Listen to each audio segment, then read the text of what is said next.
Welcome back, everybody. Today on Landmark Tours, we're going to be taking a look at Radish's claim. So tell me, Radish, where did you get your idea to make this build on your claim? I don't really remember where I got the build from. This was my first claim after we had the alpha wipe, and so I wanted to build something to showcase the crafting tools and the crafting stations so that people could use them, because at that time they weren't on the Spire. And I thought of the idea of making a stump to put them on. So I created the stump that you see behind with the crafting stations on it, and then I thought it needed a roof. So I made the roof that kind of looks like an acorn cap. Alright, Radish, so I understand you have a blog. What can you tell me about that? My blog is Better Homes and Dimensions. It started out as a Rift blog over a year ago, but as I fell in love with Landmark, it became a Landmark blog. You can go visit it at www.thestylishRadish.wordpress.com. Alright, so we're in your work area here, and I see some amazing wood, a little bit of grass growing out of it, but the thing that really pops out here is that mirror in the background.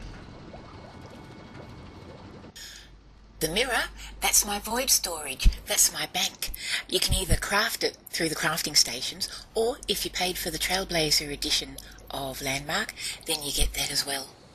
Alright, Radish, I see this really amazing waterfall with this incredible glowy water. What is the material you use to make that with? It's a mixture of aquamarine and ice, just blended together. That's what gives it its sort of flowing effect. The ice gives it the feeling of fluffy water foaming away, and the aquamarine gives it the feeling of transparency. Radish, I understand that some people build their homes to take in the advantage of evening hours and day hours. What would you consider your home is more built for? I've actually thought of both. I've put a little bit of the glowing plants in at night, and I've lit up the building itself so that you can take advantage or appreciate it during the evening, but it also looks good during the day. The garden is designed so that during the day other plants pop into the front, and so it looks good then as well. Now, when I've played EQ and EQ2, I've always enjoyed being a wood elf and being part of nature and in a tree, and this is what we're in now. So you did all this yourself, huh? I did. I built the entire lot, block by block, smoothed it down with the smooth tool, and after a good week or two of work, this is what I got. G'day Buzz, welcome to the lower bedroom. I think this is one of my favourite rooms. Because it's in the tree trunk itself, I wanted this part to look a lot more organic, so I made the old growth honey drippers, candle holders. And I put a few plants around and used them as railings to make sure that when I got out of bed at night, I didn't fall off the platform. Okay, so the chairs and your horn here are props. Do they go into a theme? Do they have some type of theme that plays into your home? Not really. We have so few props at this stage that basically I used anything I could that kind of looked good. So, more or less, these were the only chairs at the time when I came to decorate this section. Now, this window that you're standing in front of, is it glass? I couldn't really tell, or is it just an open space? Oh no, there's glass in there. There's glass in all the windows. I didn't want anyone falling out and damaging themselves.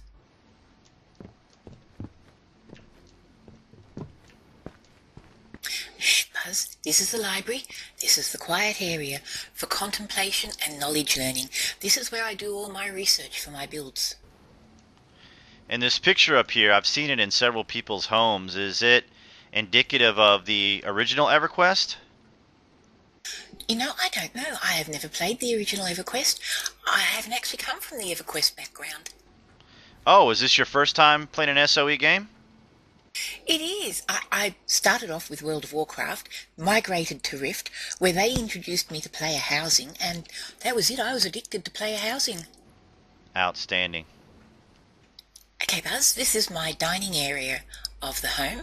This is where I practiced my microvoxel techniques, and where I made a little dining area with the new props that Sony gave us last patch. Well, you know, this has got some incredible lighting, and the flooring along with this. Now, this wood texture here, what is that material you're using there? It has almost a scale effect, doesn't it? It does. It's the burled wood shingles. Usually you'd use them for roofs, but I kind of liked it on the balcony railings. Oh, it makes a really, really amazing effect. I thought so, and I love the colour of it too. Okay, Radish, I have to admit I'm kind of blown away by this whole thing, and your just usage of light really, really just pops right on out of here, and you made this nice little balcony. So this whole entire thing, this whole tree, everything about it you made by hand, huh? I did all the hard labour of my own work, stained with my sweat. Tell me, how long did it take you to do this? This tree took well over 2 weeks. I started it before Sony announced the competition, and then I just kept on building through maybe 3, 4, 5 hours a day till it was finished. All right, Radish, I understand you entered this into the contest, and I'm thinking this is going to be a top 20. What do you think? I don't know about top 20. There are so many good entries, but I'm proud of it, and I hope that it does well. Now, when you're building, let's say, like this room like this, everything looks so alive in it, and so much lighting, and it's almost like you get a sense of joy. And this mural you have on the floor, it's just astounding. What kind of inspired you to make it? What was the concept behind it? Oh, I felt that it needed something really decorative up here, just to make it more luxurious, because this is meant to be the main room of the house, the showcase. And Noodle Cat just taught me how to make these murals, so I practiced. And this is what I came up with. She's a good teacher. Okay, and how many of these things up here are props, and how many of these things have you made? A fair few are props. Things like the table over here that you're looking at now, that's all props, along with the chair and the table runner. But the windows are all voxels. The lights are all props. The couch is props. The vase with the plant in it, that's actually voxels. And the ceiling here is the scaly type material, kind of similar to what we saw down in the kitchen area, right? That's right, yes. But now it's used as the ceiling in its proper form. That's my little light chamber to let light in during the day. So tell me what you had to do to enter in the contest. What would someone have to do to be part of the contest? Well, Sony wanted us to make landmarks, something that would stand out in the game, so that they can place them by the spires as permanent records of what we've been doing through the beta. All you had to do was create something brilliant, which we may or may not have done, make a template of it, and then just enter it in the competition using their gallery. Now, Radish, you must have been a pretty new player. You must have gotten on board like right away to be this close to the spot. When did you get started? I actually started playing right when they opened the servers up in Alpha, but I was very grateful Sony were late when they wiped us and opened the servers up again for beta, because they came in my time period. All the Australians had first pick of the really prime property because Sony delayed so much. Was that because maybe you guys had a head start, maybe time-wise? Well, it was in our mid-morning, and I was awake and I was ready. I was sitting there at the gate saying, let me in, and finally they did. So when we first started, we actually went into your front door, but there's actually another way in, isn't there? All right, Radish, let's take a little walk in there. Show me how we would get into it from down here. Follow me, Buzz.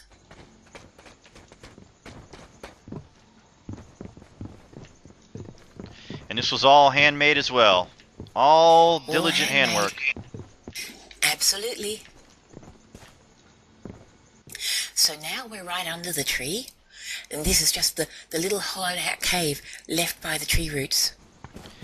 I like how you have almost like the presence of mind to anywhere you look out of your home or anywhere, there's always just this tremendous background. Like right now, was this something that you thought about too when you were building these entrances and exits? I do think about those sorts of things. I like to put little views. I love looking through openings and seeing the scene outside, and that's what I've done here. Pretty much that's me. I love setting little scenes for people. Without a doubt, I have to say I'm extraordinarily impressed with this, and I am thinking this is going to definitely be one of those that's going to get in the competition for sure. Okay, now we talked about this earlier, that this particular stump here gave you the inspiration to build the house to begin with. Is that right?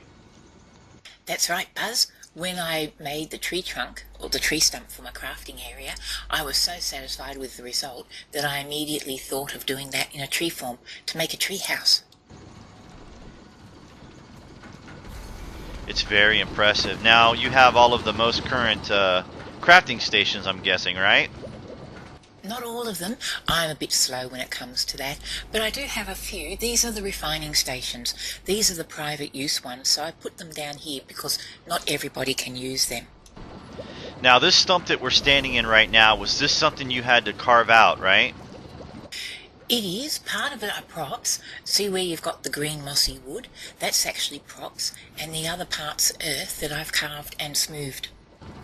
Alright, so I'm looking at this kind of little beautiful pool. It reminds me a lot of World of Warcraft. Did anything from World of Warcraft inspire you, like this particular pool? Well, I'm a night elf. I ran around the night elf area for ages, and I suppose the colours and the forms have seeped in. They're a part of my soul now. It looks amazing. So what did you do to get the effect, or what was the material you used?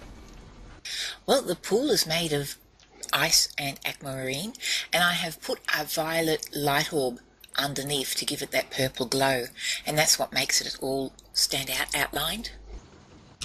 It also colours the bridge as well. Okay, Radish, as we wrap this up, I have to say I'm incredibly impressed with everything that you've put into this and all the work that you've done, and I'm sure all the viewers are going to be wishing you the very best in the contest. Is there anything else you wanted to let us know? Well, thank you for that, Buzz. Just come and visit. Have a look for yourself. Being here is much better than watching a video. Thanks, Radish.